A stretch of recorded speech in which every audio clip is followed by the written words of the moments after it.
наша енергосистема зараз дійсно має великі труднощі, і саме підтримка цього фонду допоможе багато в чому вирішити наші проблеми, повернути світло українцям і повернути надійність в нашу енергосистему. Тому дякую дуже вам за вашу роботу в минулому році і в цьому вже році. І ми завжди раді вас бачити, завжди раді з вами спілкуватися, почути вашу думку. Тому зараз слово вам. Прошу, Артур. This is my pleasure to be here today in Kiev and present the implementation report of the Energy Committee Secretariat for 2022. The year which was an exceptional one, not only because of the crisis we have experienced in Europe, I mean the energy crisis, which preceded the war, but also the way how not only Ukraine, but the whole Europe managed the unprovoked aggression of Russia on Ukraine. Шановний пане голово, шановні депутати Верховної Ради, шановні гості слухань, я хочу вам презентувати наш звіт від секретаріату енергетичного співтовариства. Це рік 2022, і ми маємо всі відзначити і визнати, що це був надзвичайний рік для всіх, і не тільки тому, що була енергетична криза, але енергетична криза перейшла в енергетичну війну, і сама війна зазіхала на енергетичну інфраструктуру. Let me structurize this presentation with some comments and some information on how the Energy Committee Secretariat is supplying Ukraine energy sector with support, and then we will move to some more, I would say, traditional observation on the market's developments in Ukraine. Дозвольте мені презентацію з приводу нашого звіту супроводжувати деякими коментарями і додатковою інформацією з приводу того, як наш секретаріат енергетичного співтовариства підтримує Україну в зведенням цієї війни, а саме енергетичну інфраструктуру України, а потім, з вашого дозволу, я перейду до таких загальніших уваг, що стосуються до діяльності нашого співтовариства. Since March 2022, upon the request of the Ministry of Energy, the Energy Community Secretariat is deeply involved in organizing and preparing processes aiming at delivering the needed support for the Ukrainian energy sector. Властиво наш секретаріат приєднався до руху підтримки України в енергетичному секторі ще з березня 2022 року. І ми тоді активно беремо участь у підтримці постачання потрібного обладнання. Let me focus on two activities. The first one being the fund, Ukraine Energy Support Fund, created by the Secretariat on request by Commissioner Simpson. Я хотів би зупинитися на двох питаннях. Перше з цих питань – це фонд енергетичної підтримки України, що створений за почином комісара повноваженого Сімпсона. The fund is a very specific instrument which is aiming at financing the purchase of the specialized equipment for energy companies in Ukraine. Цей фонд має спеціальну мету, окрему мету, що полягає в тому, щоб сприяти і здійснювати закупівлю обладнання потрібного для того, щоб підтримувати українську інфраструктуру енергетичну. The Ministry of Energy of Ukraine is the institution which is taking the decision how the fund should be spent. Право розсуду з приводу того, на що підуть кошти з цього фонду, належить Міністерству енергетики як головному розпорядникові цих коштів.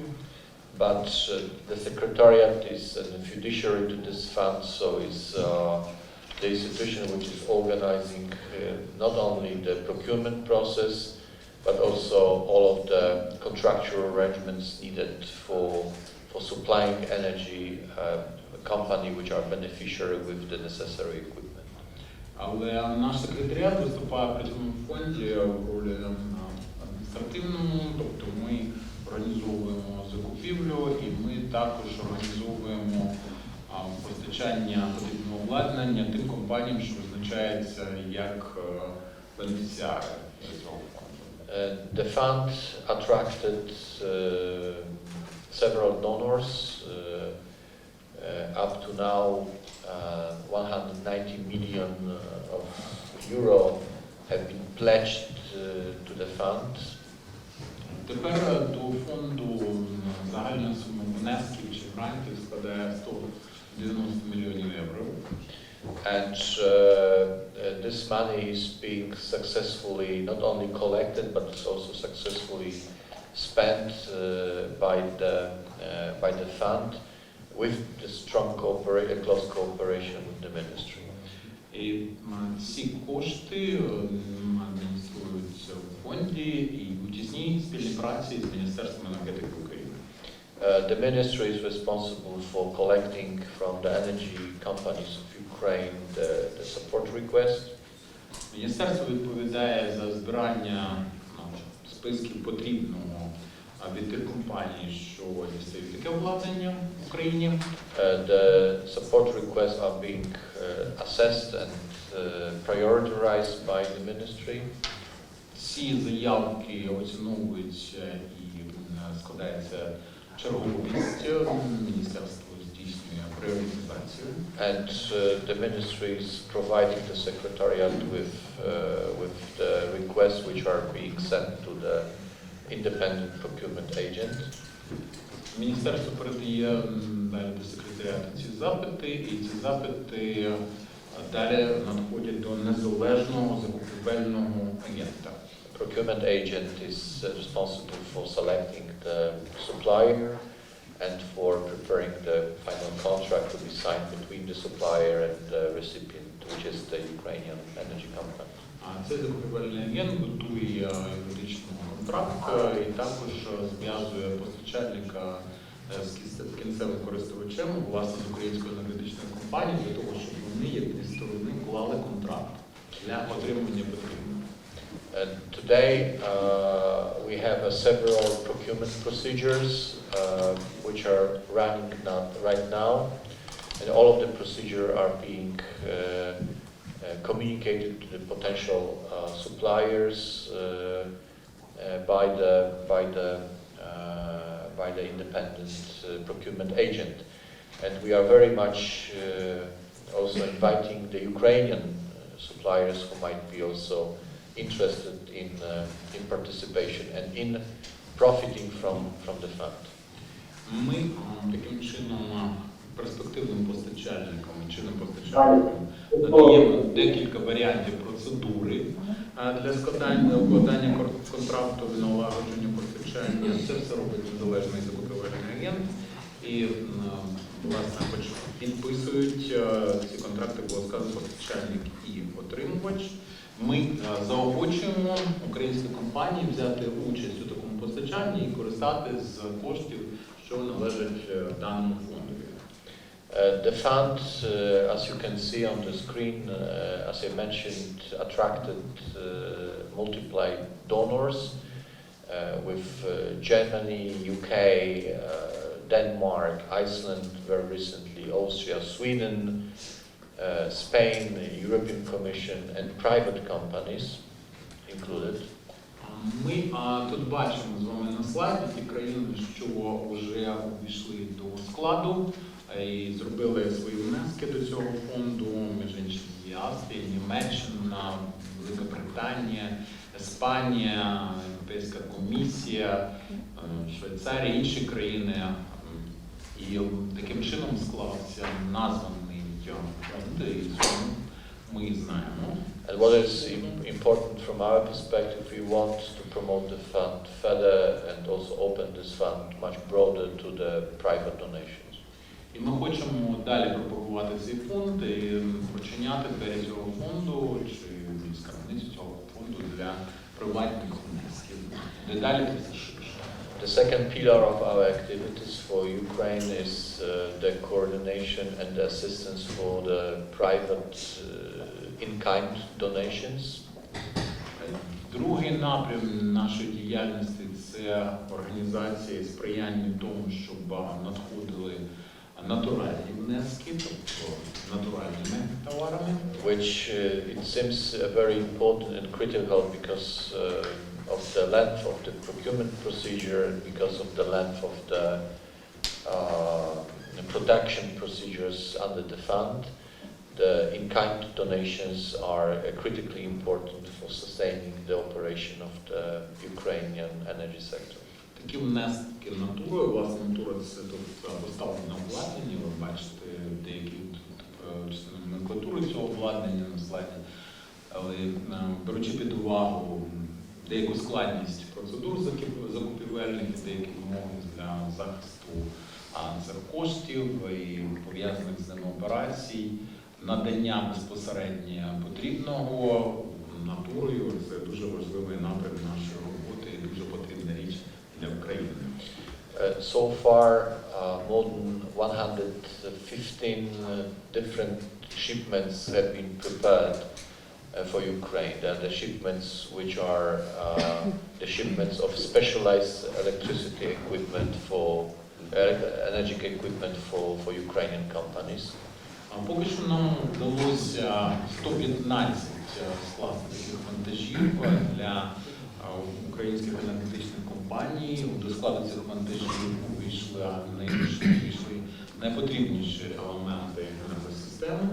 What is important, all of this equipment is always pre-authorized by the recipient, so we precisely know what is needed and the companies are confirming that the specific item is needed and will be used by this company.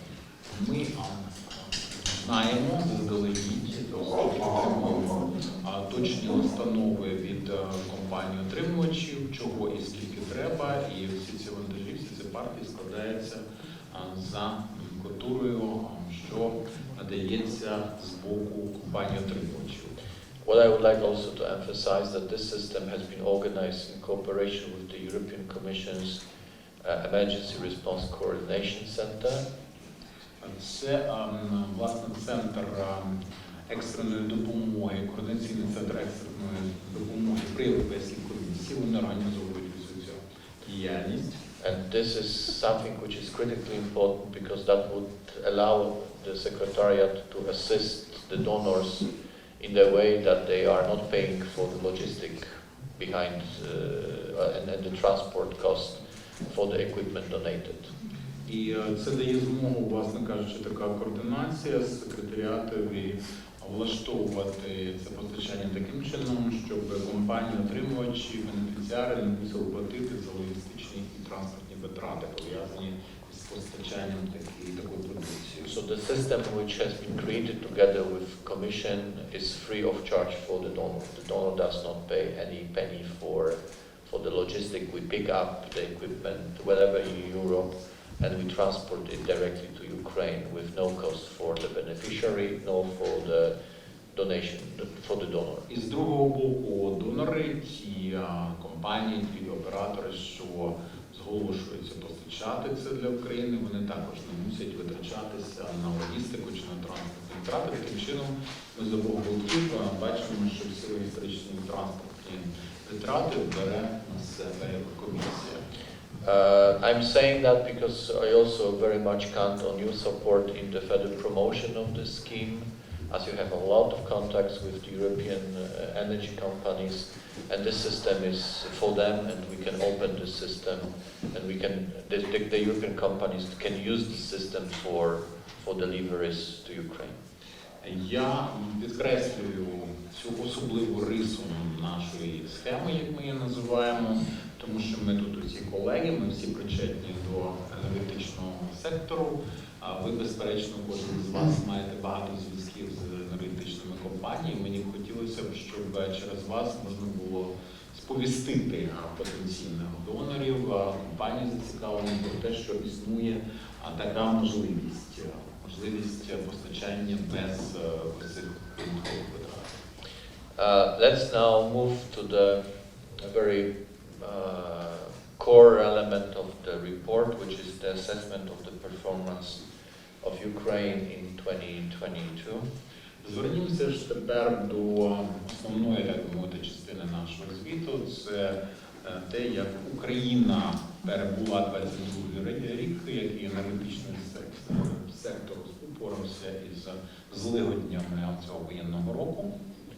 As I mentioned before, this year was very specific and extraordinary, not only for Ukraine, but also in particular for Ukraine, but also for all contracting parties of the energy community.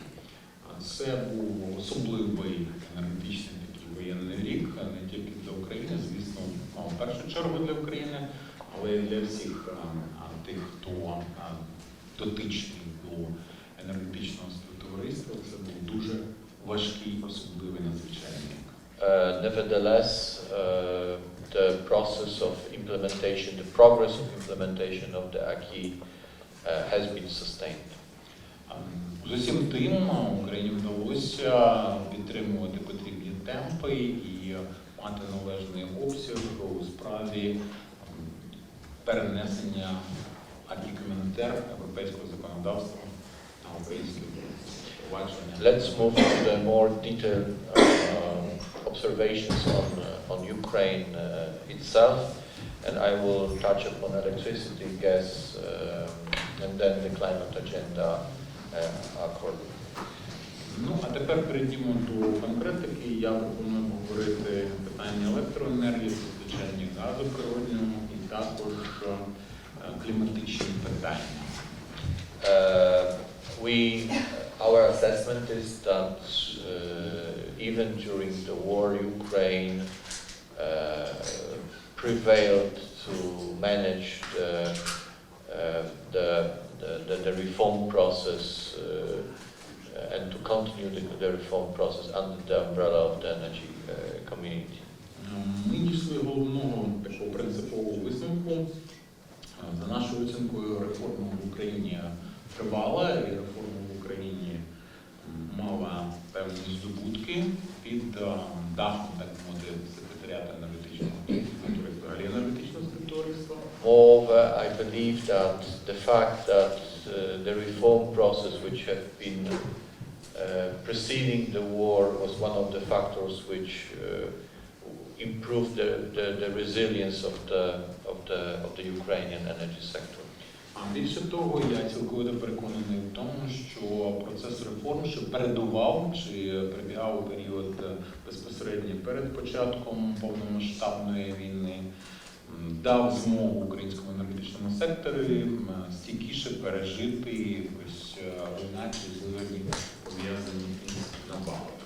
This resilience of the energy sector, the reformed energy sector, has been exemplified particularly in the development which the anniversary will be celebrating in 2 days. This is the emergency synchronization of Ukrainian electricity sector with the European grid. Ми за 2 дні у зв'язку з цим і завдяки цьому святкуватимемо річницю першу, відколи Україна синхронізувала свою електромережу з європейською системою електромереж. We believe that this would be not possible without the previous reform process implemented in Ukraine. На наше переконання, це було б неможливо без попереднього процесу енергетичної реформи, що розгортався в Україні. But we also believe that this process, the synchronization process requires further reforms to be implemented. Але ми також вважаємо, що цей процес синхронізації тягне за собою далі реформи і спричинюється до наступних етапів загальної реформи. The same applies to the gas sector, namely Ukraine fulfilled its transit obligation during and ending the war circumstances. Це саме стосується до природнього газу, тому що транзит газу всі свої зобов'язання Україна виконувала безпосередньо перед війною, посеред війни, можна сказати, виконувала всі свої зобов'язання. And this is one of the achievements, the people from the gas sector could be really proud of. І це один із великих здобутків. Я думаю, що ті люди, що працюють у цій галузі, мають підставу пишатися. What I also would like to emphasize that the war in Ukraine started trading electricity with the European Union, including exporting electricity in the summertime last year. Треба також зазначити, що в розпалі цієї війни Україна розпочала торгівлю з Європейським співтовариством енергетичним, з Європою, власне, і це стосується в першу чергу електроенергії. Україна почала експортувати влітку. And what is extremely worth being mentioned is also the fact that Ukraine, the war was also the energy security provider to the neighborhood, including Moldova. І треба сказати також, що Україна виступила, незважаючи на воєнні умови завигодні, виступила гарантом енергетичної безпеки для сусідніх країн, зокрема для Молдови. So all of these elements are to be recognized, and I think this is something which would be not possible without the reform process under the energy community, which has started several years ago. Підсумовуючи, треба сказати, що ми тут маємо до діла із плодами декількарічного процесу реформи енергетичного сектору, пов'язаного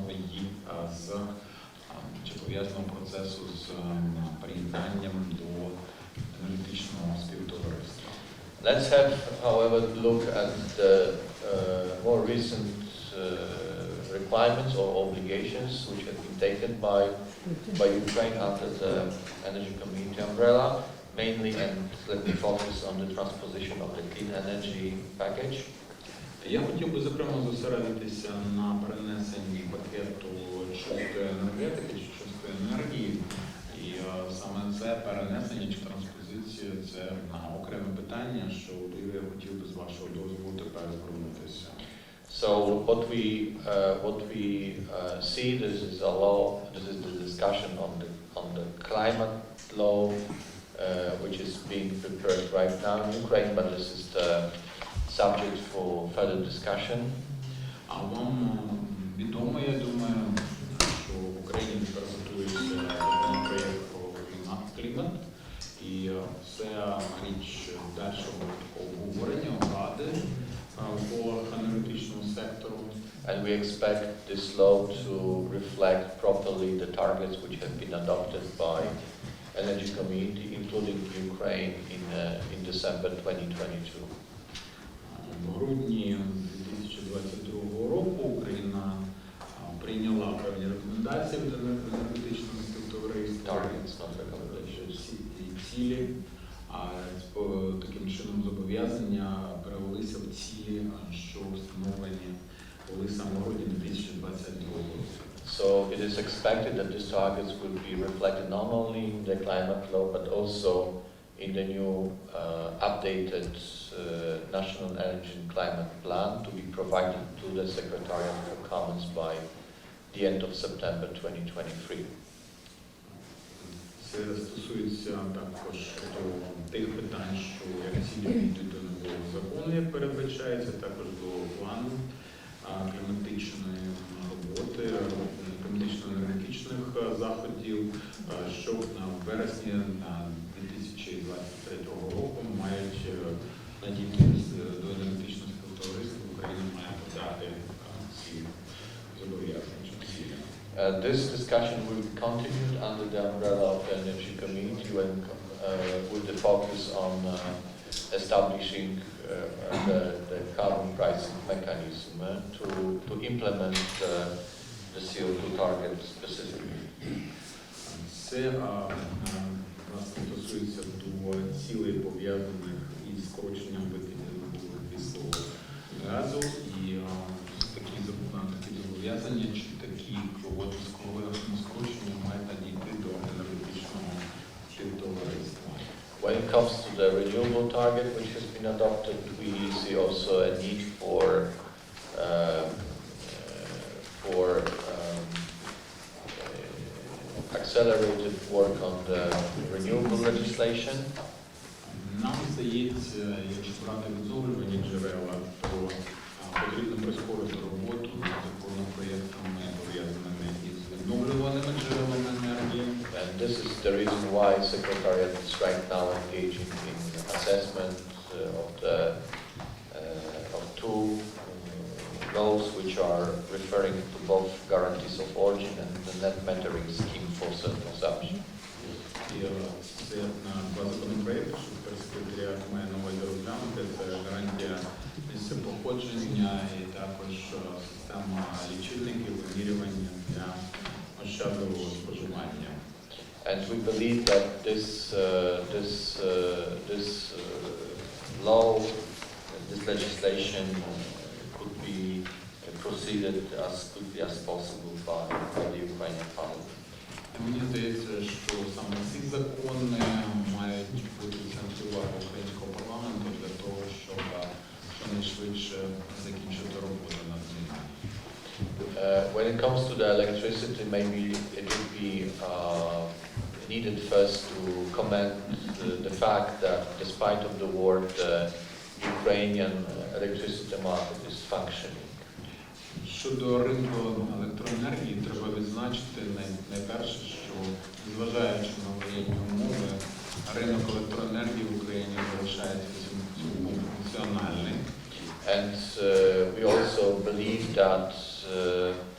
that the key role in providing the market services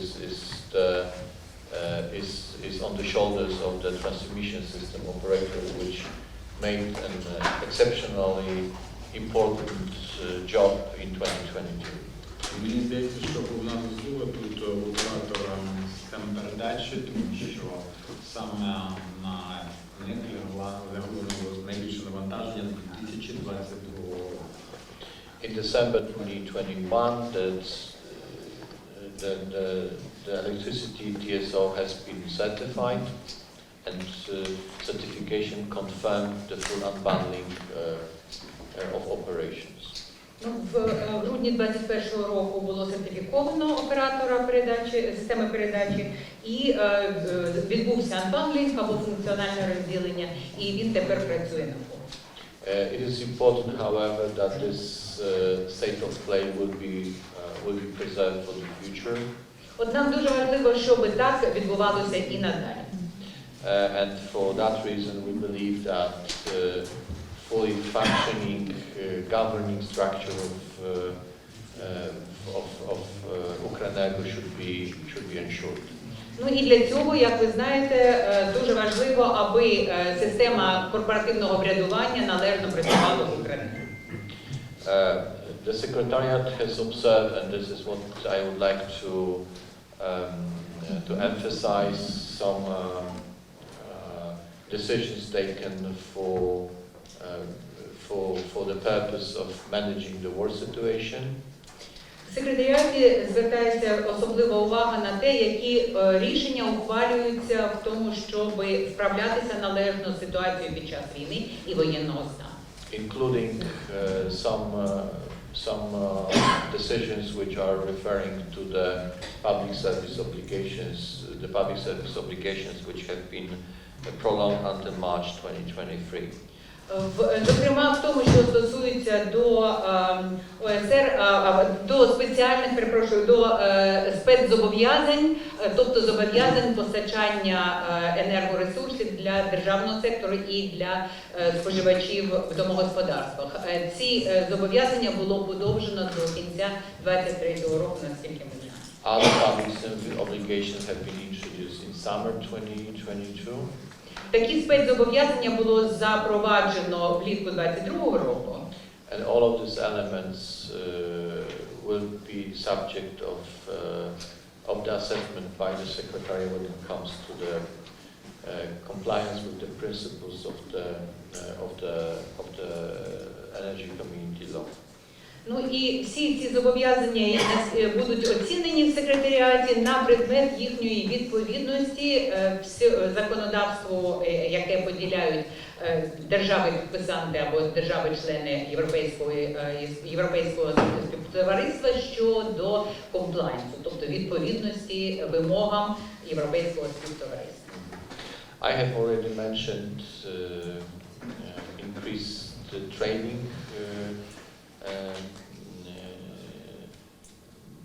capacities between Ukraine and neighboring markets, including the continental market of the European Union.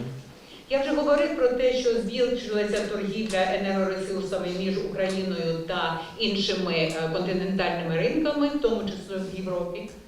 What is, however, important, and we are ready also to support Ukraine in this regard, is the further progress when it comes to the establishment of the proper cross-border allocation mechanism. Крім того, ми будемо і надалі підтримувати Україну в тому, щоб було встановлено належні механізми розподілу транскордонного цих енергоресурсів.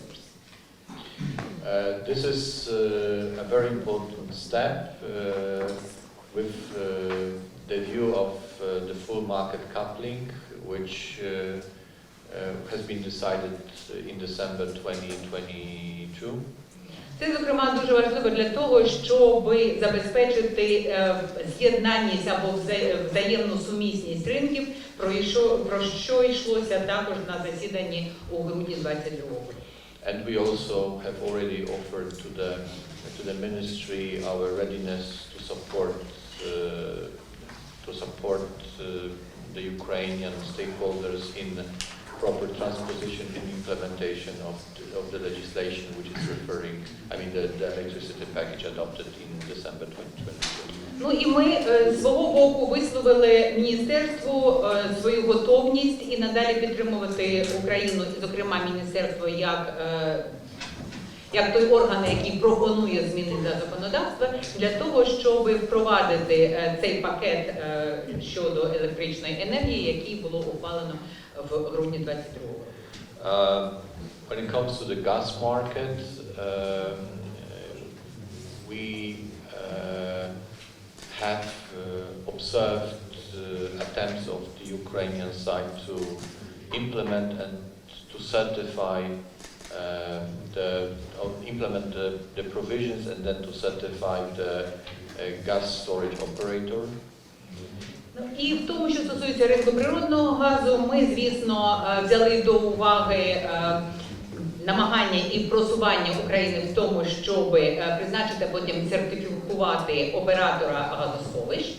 And we have recognized the progress in this regard by NERC adopting the preliminary opinion in this regard and also starting dialogue with the Secretariat on this issue.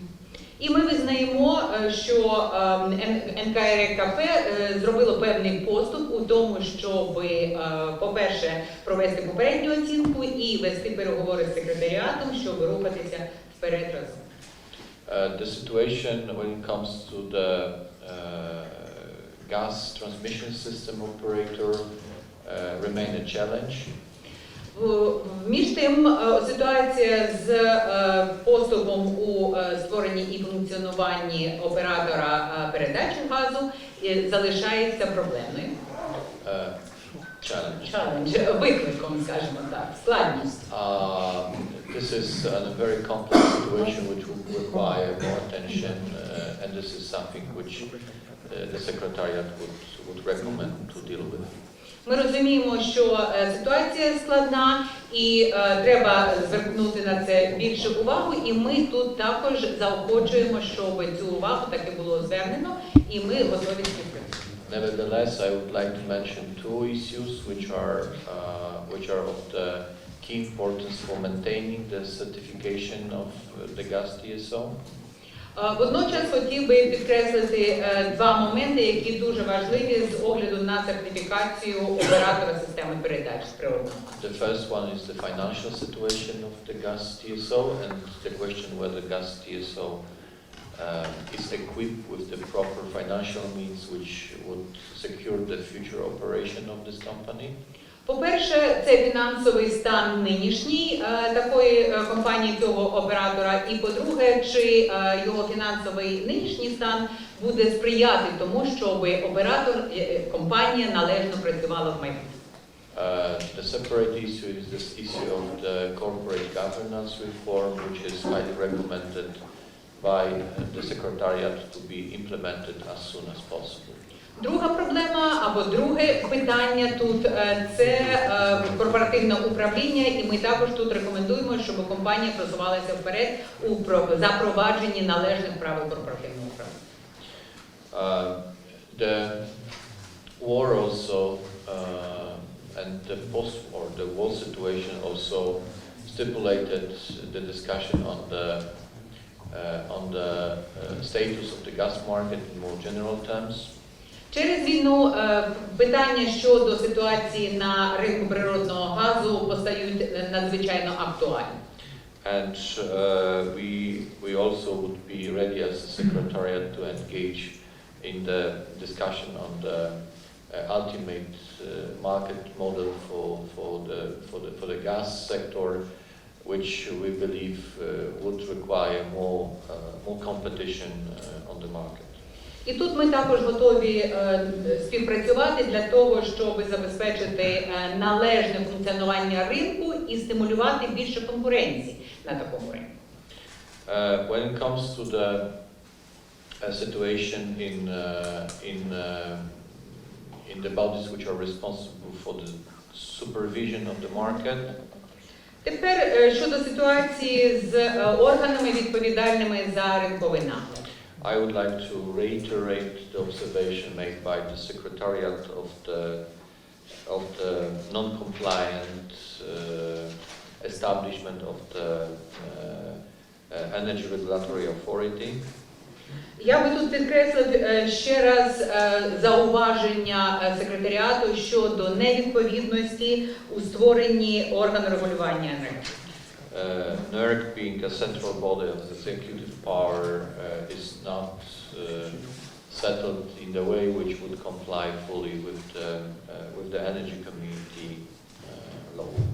Те, що НКРЕКП є органом, виконавчим органом, центральним органом виконавчої влади, не відповідає законодавству, яке прийнято в економічному співтоваристві, тому що це має бути незалежний орган.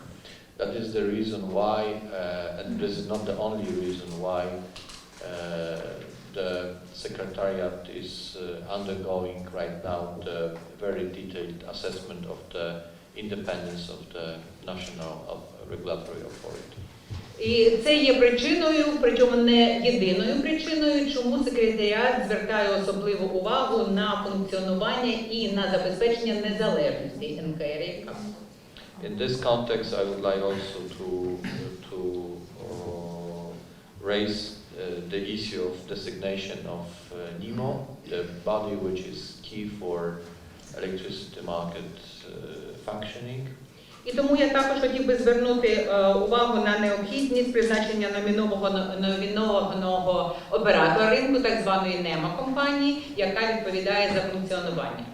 And this process is ongoing, and we believe that the proper implemented transposition of the CSEM regulation would allow Ukrainian authorities to complete this exercise. Ця робота триває, ми розуміємо, підготовча робота, і ми тут закликаємо зробити все необхідне для того, щоб вона продовжувалася в належній динаміці. I hope we can have today opportunity to discuss in details, but let me also reiterate our strong recommendation for swift adoption of REMIT. Я сподіваюся, будемо сьогодні далі це обговорювати, але я хочу ще раз наголосити на необхідності якнайшвидшого ухвалення закону про реміт. We think that this discussion, which led to the first reading some time ago, is mature now to go to make the next step.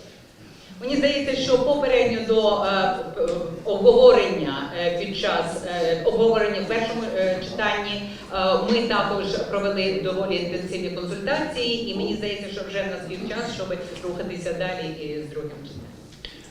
When it comes to the environmental law implementation in Ukraine, I would like to make some limited comments, if you will allow me. Що ж до законодавства в сфері довкілля, охорони довкілля, то я тут зроблю декілька обмежень зауважень. What we believe that would be needed is the proper strategic environmental assessment for draft National Energy and Climate Plan. По-перше, нам здається, що все ж таки треба забезпечити виконання зобов'язань із проведення оцінки впливу на довколишнє середовище, коли йдеться про національний план з енергетики та клімату. This is very much connected with the climate agenda I was referring to, and we believe that the National Energy and Climate Plan has a full potential to be a quite a key and important reference document for the rebuilding process. Це пов'язано з тим порядком денним щодо клімату, про який я говорив раніше. І нам здається, що належно переглянутий і оновлений національний план з енергетики та клімату буде таким документом, який можна обрати як пункт відліку для перебудови і для відновлення України після. And the second point I would like to make on this topic, I mean on the environmental is the fact that we are discussing together with the ministry right now how to recognize in the environmental legislation the fact of destruction of many Ukrainian generation capacities. Ну і тут, в тому, що стосується також забезпечення екологічних заходів, ми з міністерством ведемо доволі інтенсивні консультації і обговорення того, яким чином можна врахувати в законодавстві, пов'язаним з довкіллям, руйнування енергетичних генераційних спроможностей. That is the reason why we are working together on a solution for plants subject to limited lifetime derogation. And we would like to find a solution which would also address the issue of security of supply in Ukraine. Тому ми вважаємо, що також треба мати на увазі, що відступ від певних вимог європейського законодавства має бути тимчасовим, і треба визначити той часовий термін, впродовж якого таке відступлення буде діяти, і тоді вже думати, як разом відновлювати ці генерації. When it comes to the security of supply, let me focus on oil and the fact that the deadline for transposition of the oil and oil products storage directive expired on the 21st December 2022.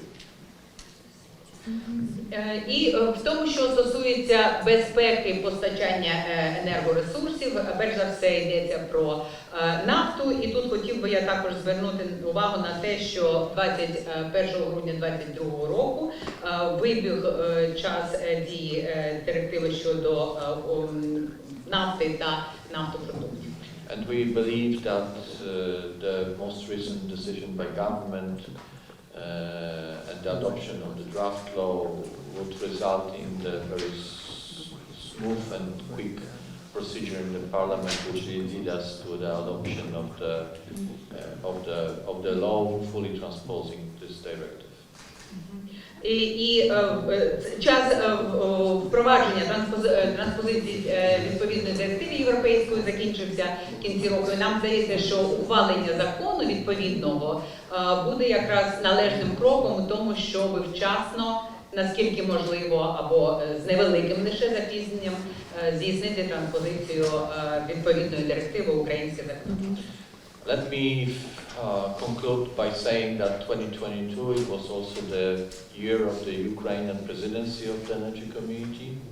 І ще хотів би на завершення зазначити, що 22-й рік був роком президентства України в Європейському співтоваристві. And despite of the war, it was a very successful year for the energy community. And I would like to thank from this, place to the government and to the Parliament of Ukraine for your leadership in 2022. Ну і попри війну, я маю сказати, що це був рік успішний для європейського енергетичного співтовариства, і за це ми завдячуємо також Україні, українському урядові, українському парламенту за тісну співпрацю і за успішне головування. And I hope that this spirit of cooperation will prevail in years to come. And I hope very much that the representatives of the Ukrainian Parliament will stay close to the energy community and to the Secretariat in years to come, especially under the umbrella of the Energy Community Parliamentary Forum. Я впевнений, що цей дух співпраці і товариськості збережеться і в наступні роки, і особливо в тому, що стосується Верховної Ради, народних депутатів. Ви також будете докладатися до успіху в наступні роки Європейського енергетичного співтовариства в межах форуму. Дякую вам. Я думаю, що, можливо, у нас будуть в колег якісь запитання, то я надам слово. Поки можна подумати над запитаннями, я хочу дати коментар від себе. І навіть запитання, я б сказав, тому що було згадано про статус регулятора, що він не відповідає правилам, які розповсюджені в Європейському Союзі, тому що він є центральним органом виконавчої влади. Тут я хочу трошки звернутися до історії, тому що було прийнятий закон, де був взагалі окремий орган регулятора НКРЕКП, і було рішення Конституційного суду про неконституційність відповідної норми. І перед нами стояла дилема. Або проігнорувати рішення Конституційного суду, тоді закон би втратив чинність в деяких нормах, або прийняти щось знову, грубо кажучи, продублювати норми, які Конституційний суд визнав неконституційними, або знайти рішення, де ми поважали б рішення Конституційного суду, а з другої сторони забезпечити фактичну незалежність регулятора. Фактична незалежність, в моєму розумінні, це те, що уряд не може просто так звільнити регулятора. Уряд не залежить або не впливає на фінансування регулятора. Уряд не може просто так призначити регулятора, а це відбувається лише за конкурсом, де так само парламент, зокрема комітет, делегує конкурсну комісію представників, де уряд не може прийняти рішення, по якому наказати регулятору, як йому діяти. Тому, на мою думку, незважаючи на те, що є формальний статус центрального органу виконавчої влади, де-факто і фінансування, і діяльність, і робота, і окремий порядок призначення, звільнення, і всі описані параметри того, як цей регулятор працює, свідчить про те, що в нього є де-факто достатньо незалежності.